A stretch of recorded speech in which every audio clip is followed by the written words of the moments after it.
Je préfère demander à la parole d'un avocat parce que partout en ce moment il y a des experts, il y a des gens qui parlent dans tous les sens. On demande son avis à tout le monde là-dessus. Maître Tomassini, merci d'être avec nous.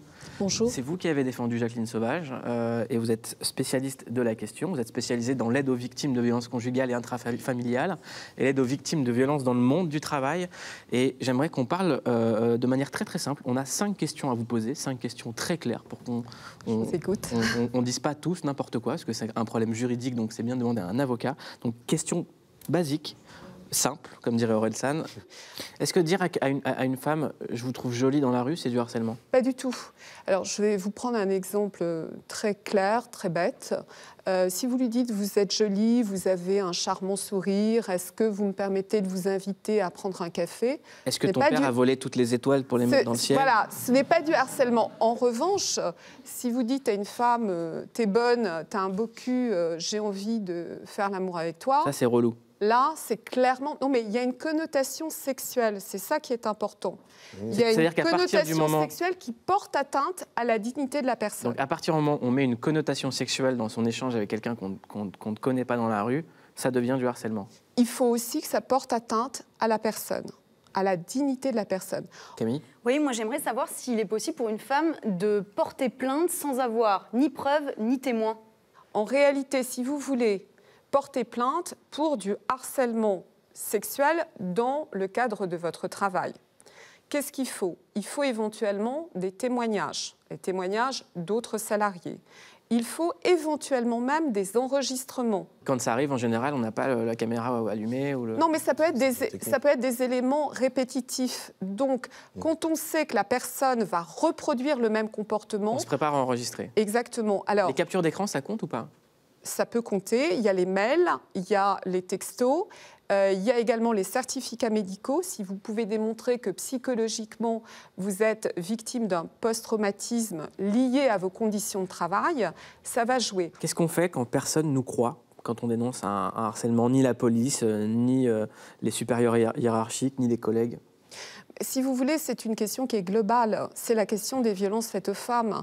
Que ce soit dans le milieu du travail ou dans le foyer, en général, ce sont des huis clos, c'est-à-dire qu'il n'y a pas de témoins. Et c'est parole contre parole. Et quand on tweete quelqu'un sans avoir porté plainte, est-ce que c'est de la diffamation? C'est au cas par cas. Je ne peux pas vous répondre d'une manière générale, c'est au cas par cas. Alors, en ce qui concerne le hashtag « balance ton porc », moi, j'ai une opinion sur ce qui s'est passé, parce qu'on entend de ci, de là, c'est quand même ordurier comme hashtag, on aurait pu trouver autre chose, etc. Non, je pense que c'est volontaire. C'était pour éveiller les consciences, c'était pour pousser un coup de gueule, parce que, comme vous le dites si bien, personne n'écoute la parole de ces femmes. Et c'est un peu la réponse du berger à la bergère ou de la bergère au berger. Vous en pensez quoi, les gars? Je pense que c'est pas évident pour une victime déjà de porter plainte.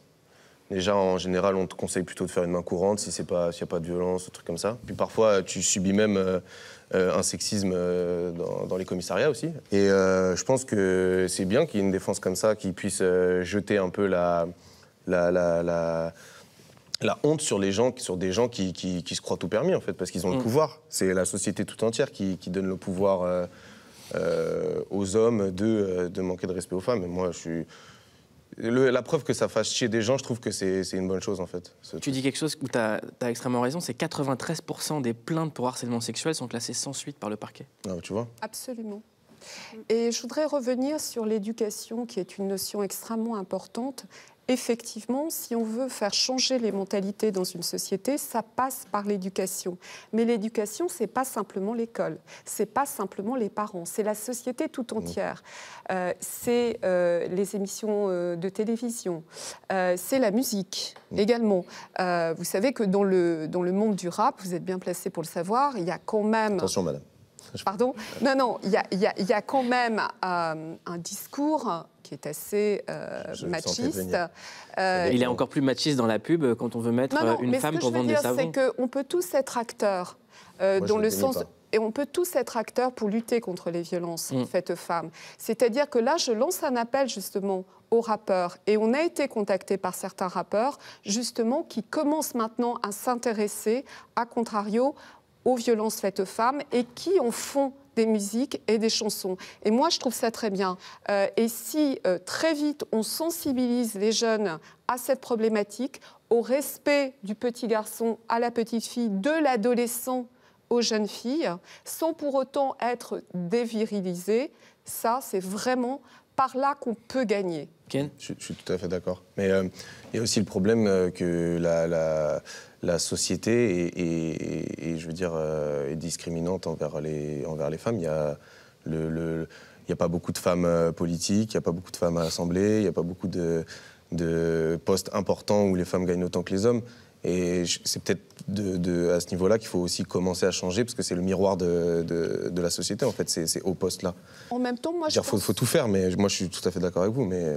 Sans vous contredire, je pense qu'on dit exactement la même chose, sauf que pour moi, les femmes qui ne sont pas suffisamment présentes sur des plateaux, en politique, à des postes clés, c'est plutôt une résultante.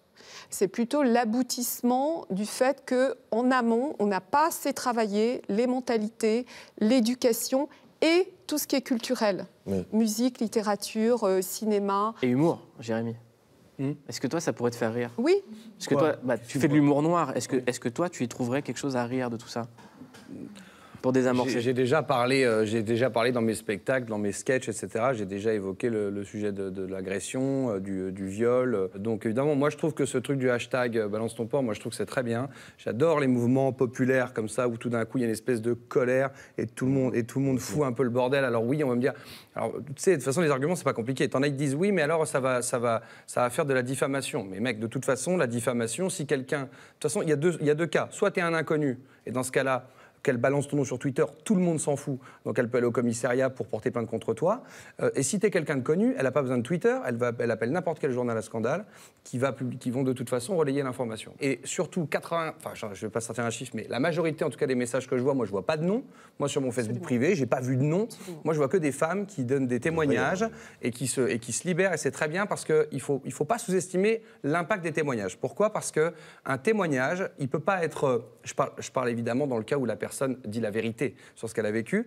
Un témoignage, c'est hyper important parce que tu as besoin parfois de lire quelque chose qui te concerne, tu as besoin d'entendre un mot qui fait écho dans ta tête pour te débloquer toi-même. Et donc, la multiplication des témoignages fait que ça va donner un panel énorme à une femme qui a pu être agressée, etc., qui dans cette multitude de témoignages, va peut-être trouver un témoignage qui va la débloquer, elle. Parce qu'un témoignage peut te toucher, un autre peut ne pas te toucher. Donc c'est bien que ça se multiplie et j'incite les femmes à continuer ce mouvement et tant mieux si ça fait chier des gens. Pourquoi ça les fait chier, en fait? Ça permet aux hommes aussi de se rendre compte de... Exactement, ça c'est vrai. Les femmes vivent au quotidien. Il y a une prise de conscience généralisée de part... Moi, je vous dis sincèrement, quand j'ai lu le hashtag, j'ai eu la nausée.